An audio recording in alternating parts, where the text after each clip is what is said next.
허락하신 하나님의 말씀은 예레미야서 31장 15절로 22절까지 말씀입니다. 여호와께서 이와 같이 말씀하시니라. 라마에서 슬퍼하며 통곡하는 소리가 들리니 라헬이 그 자식 때문에 애곡하는 것이라.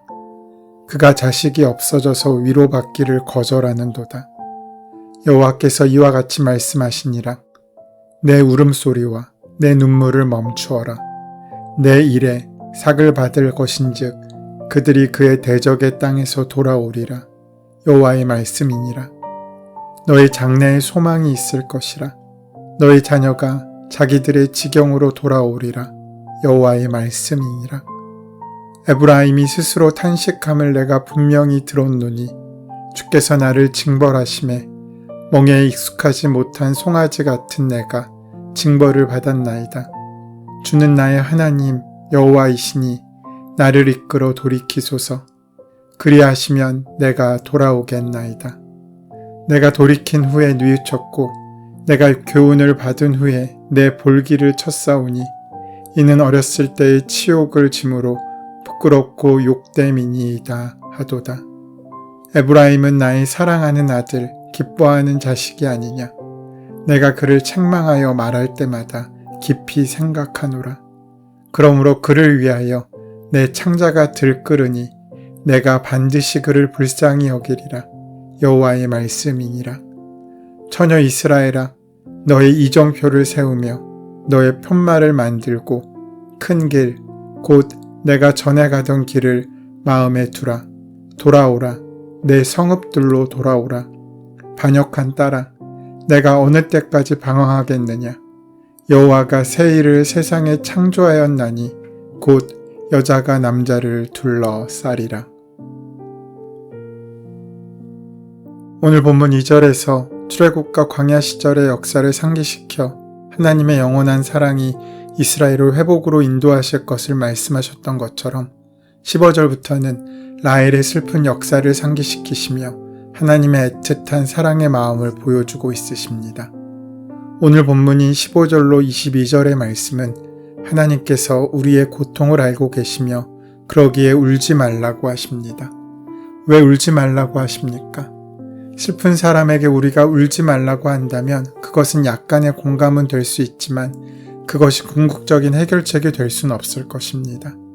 그러나 하나님의 울지 말라는 그 말씀은 다릅니다. 그분이 이렇게 말씀하시는 것은 우리의 고난이 공감하시는 것 정도가 아니라 변화시키실 능력이 있기 때문입니다. 도저히 세상은 이루어낼 수 없는 것, 인간의 본성의 죄악됨으로 비롯된 그 죄악됨과 상처를 하나님께서 치료하실 수 있다는 것입니다. 라헬은 야곱의 사랑을 받았지만 자식이 없는 서러움을 겪은 여인이었습니다. 여기서는 멸망한 북왕국의 대표적인 두 지파, 라헬이 낳은 요셉의 두 아들인 에브라임과 므낫세 지파가 북왕국의 멸망으로 사라진 것에 대한 슬픔을 비유적으로 표현하고 있는 것입니다. 15절에 등장하는 라마라는 지명은 문자적으로는 높은 곳을 뜻하며 그 위치는 북이스라엘 베냐민 영역에 있습니다.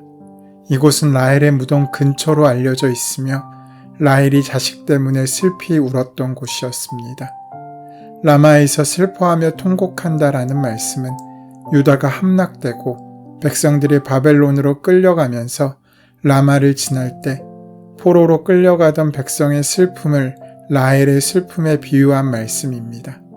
이러한 슬픔의 처지가 북이스라엘 사람들의 지금의 모습이라는 것입니다.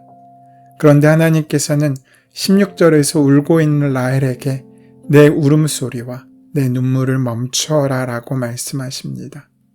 왜 하나님께서는 위로를 못해 주실 망정 왜 울지 말라고 말씀하고 있으십니까?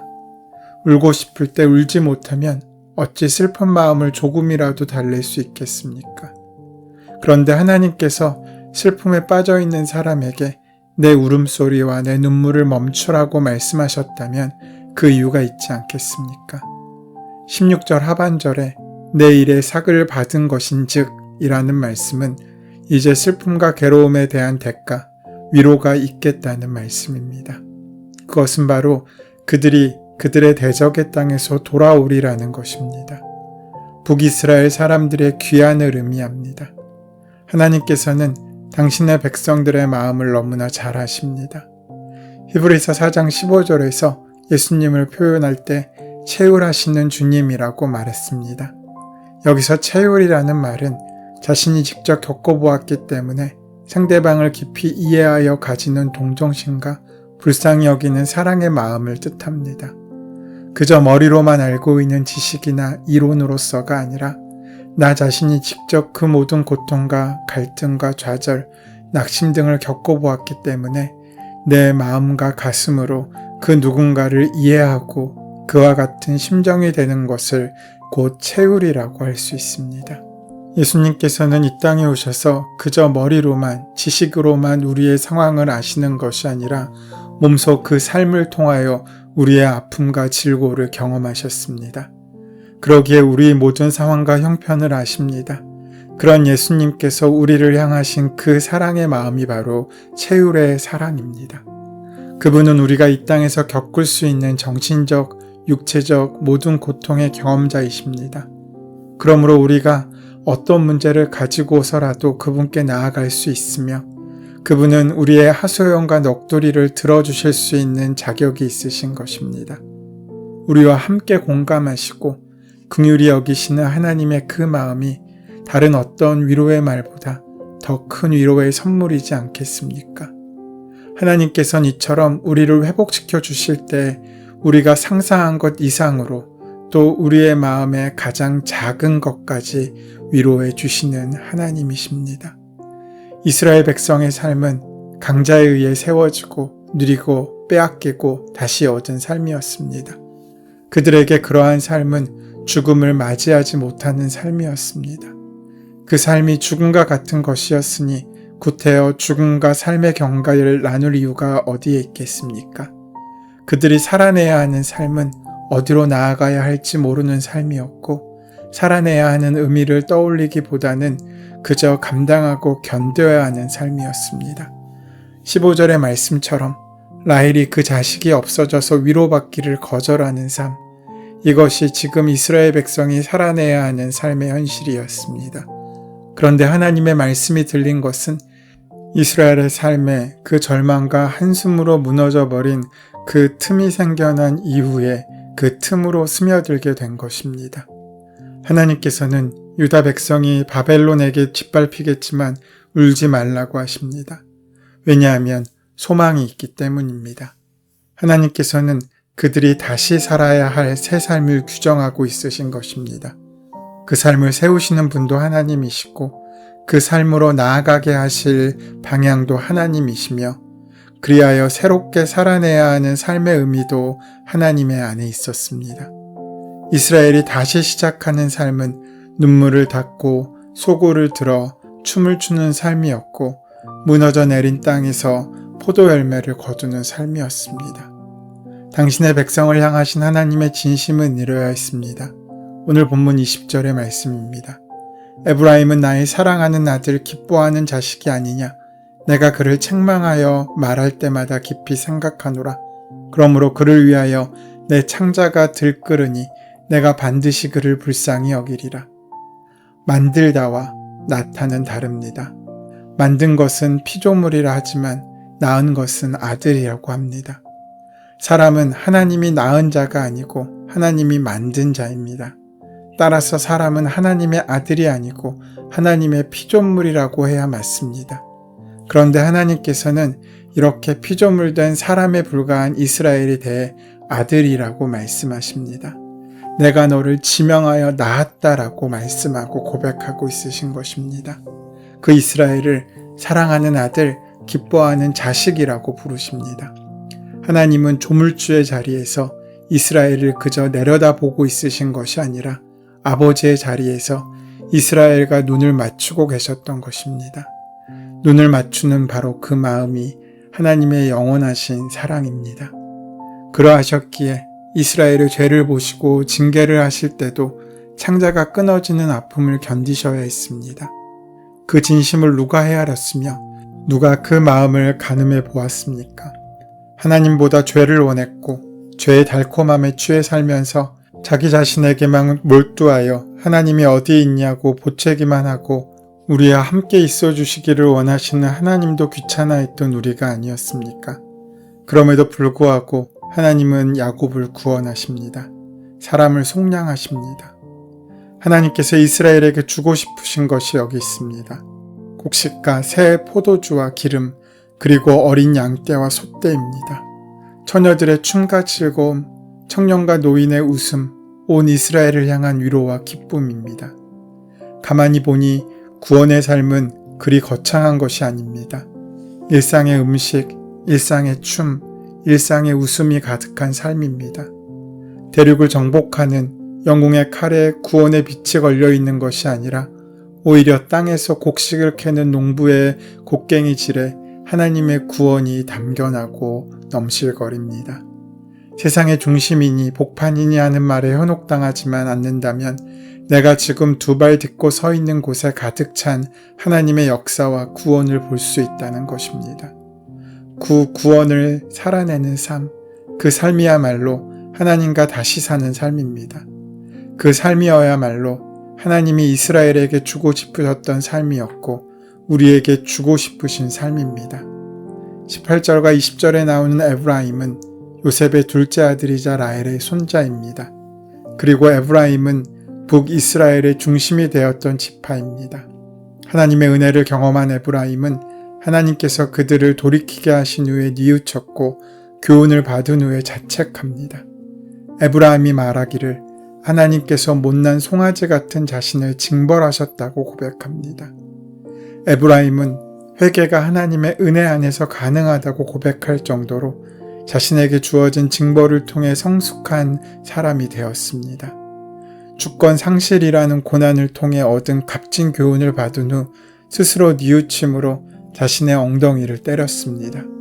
자신의 못남을 책망할 정도로 자기의 성찰을 이루어낸 것입니다. 이러한 고백이 우리에게 있기를 하나님께서 얼마나 간절히 기다리셨겠습니까? 우리도 마찬가지입니다. 우리는 하나님의 자녀입니다. 그는 자기가 받은 징계가 유익했다고 고백했습니다. 하나님께서는 처녀 이스라엘을 여전히 붙잡혀갔던 그 길로 돌아오라고 하시면서 여자가 남자를 둘러싸리라고 하셨습니다.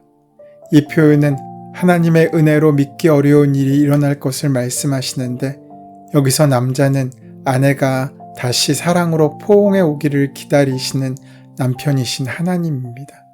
이렇게 이스라엘은 다시 복을 누리게 될 것입니다. 우리가 잘못된 길을 갈 때마다 하나님은 마치 라헬이 라마 높은 곳으로 올라가서 자식을 잃은 어머니처럼 저 멀리서 아들이 돌아오기만 바라는 마음으로 슬피 우십니다.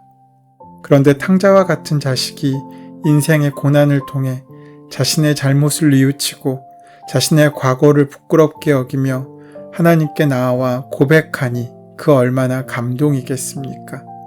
하나님께서는 언제나 죄에 빠진 자가 돌아오기를 기다리십니다. 돌아오면 매우 기뻐하십니다. 그리고 그를 안아주시고 그를 맞아주십니다. 왜냐하면 우리를 자녀로 삼아주셨기 때문입니다.